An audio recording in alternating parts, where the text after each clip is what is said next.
Good morning. This is Josh Hayes with Hedge Plus, and here's today's market monitor. Headline for this morning is "Stay tuned." That was a cryptic message added by Ag Secretary Rollins when Trump teased a major trade deal set to be announced today. But before I get to that, taking a look at the right side, it's these combination of factors right now, which is so tough for us to overcome, and why we need these trade deals. You've got Russia, their wheat production's being raised on better weather. And then, of course, you've got corn and soybeans. That production there is being raised in South America after they had a great growing season. And then we've got, of course, higher expected acres in the United States. Right now, the weather is optimal for planting in most places. And so when we have a setback or a perceived setback with trade talks, it's really, since we can't assume weather, we're hopeful we'll see some kind of weather premium at some point.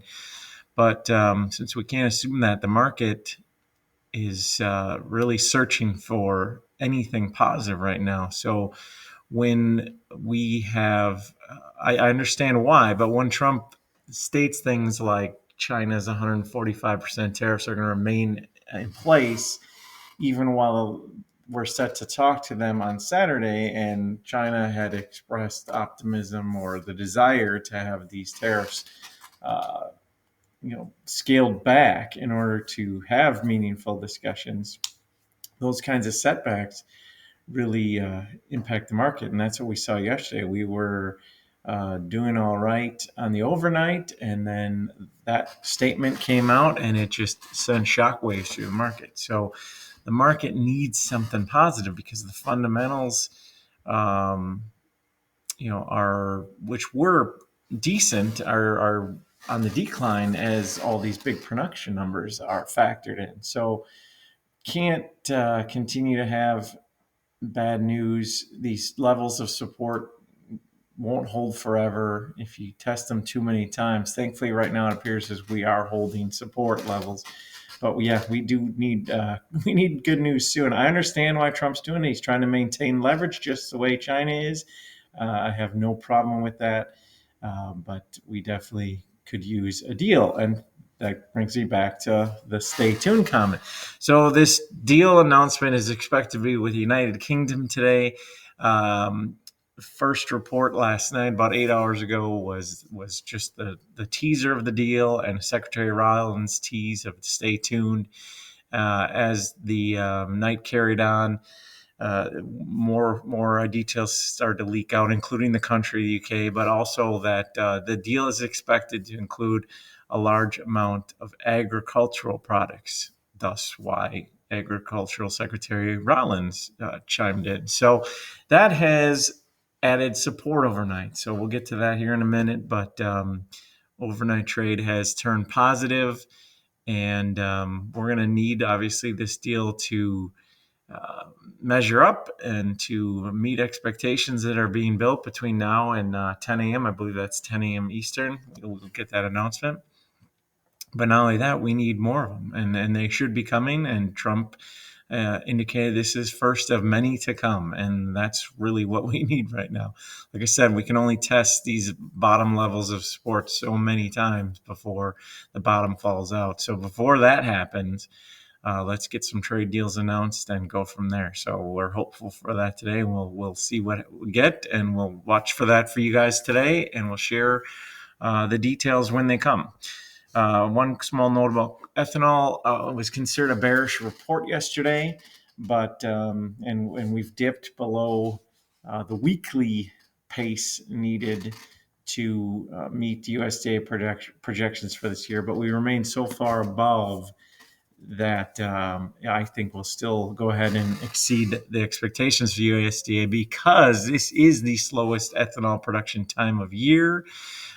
But stocks have fallen too low to continue at the pace they've had these last few weeks as we head into driving season. This is typically the time of year the production is lower, but they've let stocks get a little too low, and you combine that with the E15 clearing that we have for nationwide, and we should start to see ethanol ethanol production jump back up here in the coming weeks and put us right back on track to exceed USDA expectations. Taking a look at the weather, we have to start shifting our focus away from the southern plains. We talked about the southern plains for so long, about how dry they were, and then they got massive amounts of rain, almost too much. From what I'm seeing, even in Oklahoma, where there was heavy flooding, they don't feel as though the good will, or the bad will outweigh the good for the rains. They feel like the rain that they got is going to help more than it hurts, even though there was flooding. So we have to shift our focus to the dry northern plains. It is very dry there. It's set to continue to be dry there, and now we're adding heat to the equation. So that is definitely an area to watch. I talked to guys in Nebraska and South Dakota who are extremely dry and really need some rain. So that is where we're going to be watching right now, and that's probably the most tenuous spot in the United States to be watching for the moment going forward. And Mexico, western areas of Mexico, central and north, all remain in drought. Keep mentioning this only to emphasize is going to be definitely a very valid reason for Mexico in their trade discussions with the United States to want to go ahead and commit to some major export or imports of our grains. So that weather condition there will only help with those talks. And the same goes for China. This story gets bigger and bigger each day and catches the eyes of more people. Rising heat and light rain is putting major crop stress on their wheat. And if it continues, it's going to put their corn planting in jeopardy. In Argentina, heavy rains are again slowing harvest. They had just started to get caught up, and they started bringing soybeans to market, which have really drastically lowered prices coming out of that area.